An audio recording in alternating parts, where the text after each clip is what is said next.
Unlock the full cinematic potential of your Canon EOS 2000d and capture breathtakingly detailed videos. First, for ultimate control and the highest quality, you'll want to be in manual mode. Twist your camera's mode dial to YOM. Next, press the Q button on your camera. Navigate to the movie recording size setting.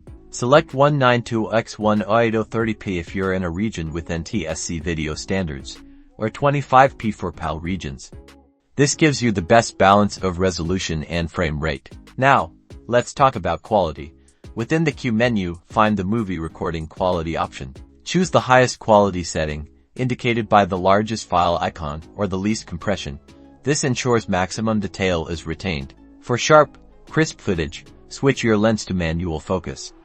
This gives you precise control over what's in focus, making your videos look professional. Finally, manually adjust your ISO, shutter speed, and aperture. Aim for the lowest possible ISO to reduce noise, a shutter speed that's double your frame rate for natural motion blur, and an aperture that fits your desired depth of field. With these optimized settings, your Canon EOS 2000d will deliver stunning, high-quality videos that truly stand out. Now get out there and start creating.